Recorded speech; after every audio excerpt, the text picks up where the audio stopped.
이제 REST API에 대해서 한번 얘기해 볼게요.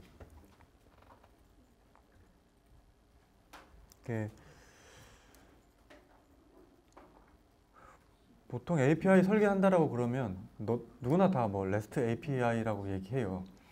이제 REST API는 몇 가지 이제 형식이 있어요. 우선은 HTTP 요청할 때, 그러니까 REST API는 이런 형식의 요청을 받아야 된다라는 그런 얘기인데, 보통 서버에 있는 것들을 자원이라고 표현해요. 리소스라고 표현해요. 그래서 그런 모든 자원들은 명사로 정의를 하고 있어요. 예를 들어서 유저를 조회하는 API다라고 하면 뭐 과거에는 이렇게 쓸 것 같아요. 호출을 할 때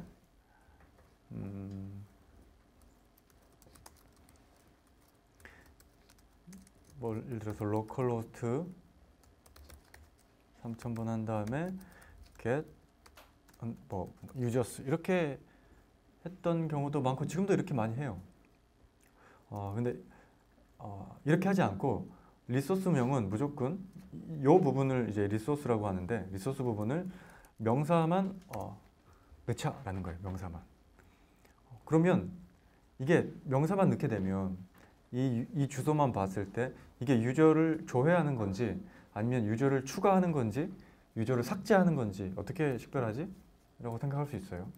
그래서 이런 식으로 많이 하죠. delete user 혹은 뭐 create user 이런 식으로 많이 써요. 근데 이렇지 않고 그런 행동에 대한 녀석은 메소드로 분리하자라고 해요. 이렇게 앞에 메소드, HTTP 메소드가 몇 개 있죠. 한 15개 정도가 있는데 그 중에 get이라는 메소드가 있어요. 그래서 유저를 조회할 때는 get 메소드를 쓰자. 아니 유저를 추가할 때는 post 메소드를 쓰자라고 해요. 그래서 프론트엔드 개발할 때는 폼을 전송할 때 get 방식이 있고 post 방식이 있잖아요. 그것과 똑같아요. 근데 HTTP 스펙에는 그 두 가지 메소드 말고도 몇 가지가 더 있는데 푸시라는 것도 있어요. 푸시는 기존 리소스를 대체할 때, 수정할 때 써요. 비슷하게 패치라는 것도 이렇게 쓰고요. 그리고 마지막으로 우리가 쓸 것 중에 마지막으로 delete라는 것도 있어요. 당연히 유저를 삭제하는 거겠죠. 근데 유저를 삭제할 때 어떤 유저를 삭제할지를 설정해야 되잖아요. 그래서 보통은 유저스 뒤에 어떤 유저를 삭제할지 유저의 식별자를 넣어줍니다. 그래서 여기서는 그냥 식별자를 id로 했기 때문에 저는 1이라는 id를 넣었어요. 이런 식이 되는 거죠. 그게 이제 HTTP 요청에 대한 설명이고요. 메소드는 아까 다 설명을 했네요. 뭐 get 메소드, post, put, delete 다 되어 있어요. 그래서 익스프레스 어플리케이션에 이 get 메소드가 있는데 이것뿐만이 아니라 post 메소드, put 메소드, delete 메소드가 다 있어요.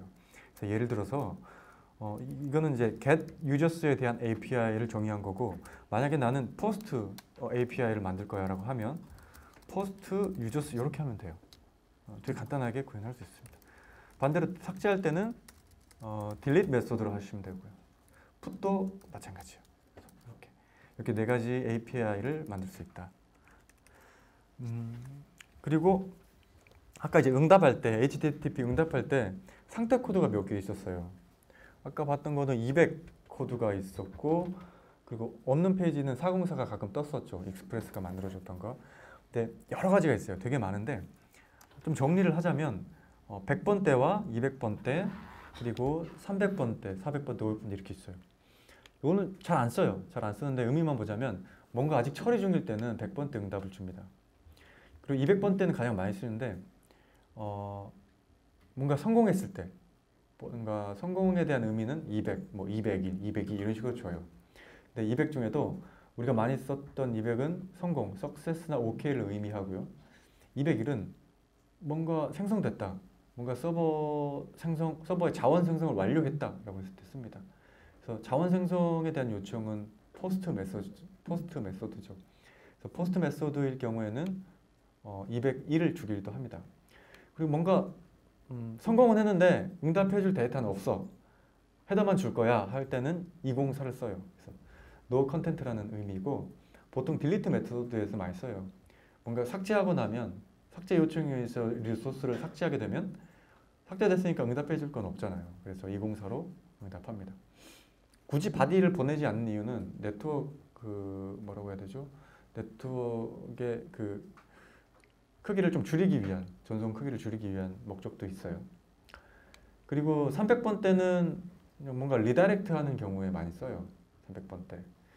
그리고 400번 때도 많이 씁니다. 400번 때는 요청하는 측에서 뭔가 잘못됐을 때 400번을 줘요. 아까 얘기했던 404도 없는 페이지를 요청했기 때문에 404라고 주는 거예요. 그리고 400번 때는 400번이 가장 많이 씁니다. 그래서 요청할 때는 파라미터들이 많이 있는데 이 파라미터 형식이 잘못됐거나 파라미터가 누락됐거나 그러면 400을 떨굽니다. 그리고 API가 인증이 필요한 경우에는 401을 줘요. 그래서 얘는 인증이 필요한 API이기 때문에 지금은 너는 권한이 없다. 요청하는 클라이언트가 권한이 없다라고 하면 401을 주게 되고 404는 아까 설명을 들었고 뭔가 포스트 메소드를 날렸어요. 근데 이미 있는 자원이에요. 중복 자원일 경우에는 이제 충돌을 의미하는 409를 줍니다. 요거까지는 이제 에러를 좀 이렇게 상세하게 줄 수 있는데 이 외의 문제는 다 서버 측의 문제예요. 그래서 500번대로 상태 코드를 정의하고 있고요. 대부분 그냥 응답을 500으로 줍니다. 막 되게 자세하게 주진 않아요. 다 서버에서 처리하도록 하게 돼 있고 보안 이슈도 있어요. 굳이 뭐 서버에서 발생한 에러 로그를 다 출력하진 않습니다. 500번대 에러를 주고 있어요. 그래서 응답을 할 때는 바디 데이터로 응답을 줄 수도 있지만 좀 더 최적화하기 위해서는 헤더 값을, 헤더의 스테이터스 코드를 이렇게 사용할 수 있습니다. 되게 간단하게 설명드렸어요. REST API에 대해서 되게 간단하게 설명드렸는데 사실 좀 규칙에 대해서 정책에 대해서 말씀을 드리는 것 같아요. REST API 만들 때는 메소드는 어떻게 사용하고 리소스 경로명은 어떻게 설계를 하고 그리고 응답을 할 때 응답 코드는 어떤 식으로 줘야 된다라는 그런 원칙에 대해서 설명을 드렸어요. 그러면 아까 요건 했네요. 좀 빨리 한 것 같아요. 첫 번째 API 만들기인데 get users라는 API는 방금 우리가 이 코드를 통해서 만들었죠. get users를 만들었어요. 그러면 잠깐 npm에 대해서 좀 더 설명을 드릴게요. npm이라는 것은 아까 우리가 모듈을 설치할 때 사용했었어요. npm install이라는 명령어를 통해서 썼어요. 근데 요 중에는 npm 중에는 서브 커맨드가 요게 이제 서브 커맨드 목록인데 이 중에 init이라는 명령어가 있습니다. init. init은 노드 프로젝트를 처음 시작할 때 쓰는 명령어예요. 그래서 npm init 하면 노드 프로젝트를 시작할 수 있는 그 정보들을 만들어내요. 그래서 지금 한번 해볼게요. 지금은 이 폴더에 뭐 파일들이 많이 있지만 그냥 이 상태에서 npm init 해볼게요. init 하면 이제 커맨드 라인으로 몇 가지를 물어봅니다. 프로젝트 이름이 뭐냐? 기본적으로는 폴더명을 얘기하고 있어요. 저는 그냥 템프라고 했어요. 노드 API 서버라고 이렇게 할게요.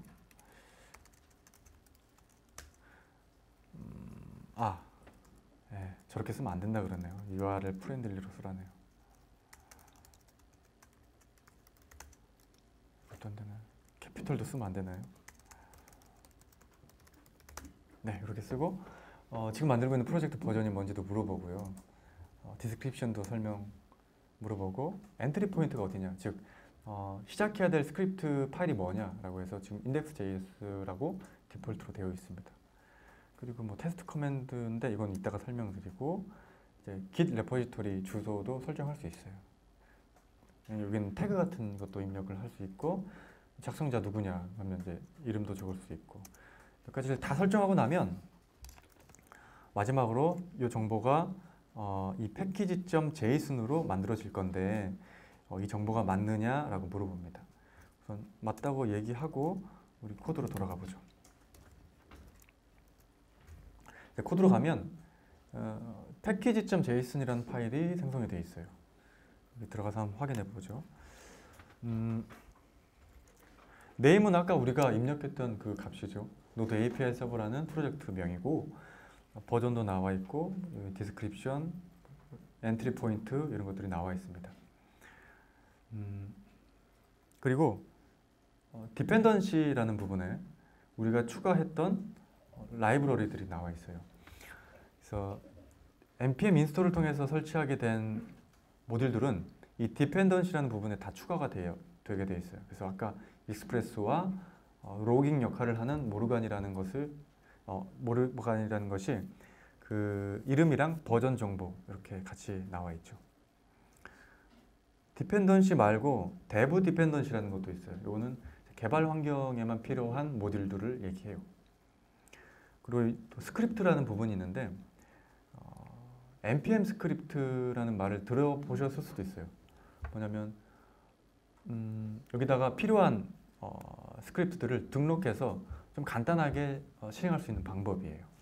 그래서 지금 테스트 스크립트만 추가가 되어 있는데 저는 스타트 스크립트를 추가해 볼게요. 여기다.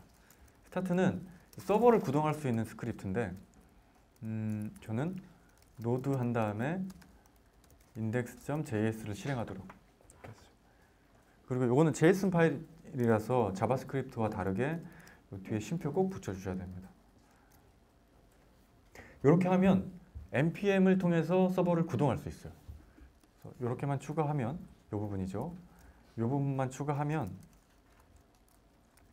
npm start라는 명령어를 쓸 수 있어요. 아까는 노드 한 다음에 실행해야 될 엔트리 포인트 파일을 넘겨줬는데 이렇게 하면 npm start로 이 명령어를 대신할 수 있어요. 이 명령어를.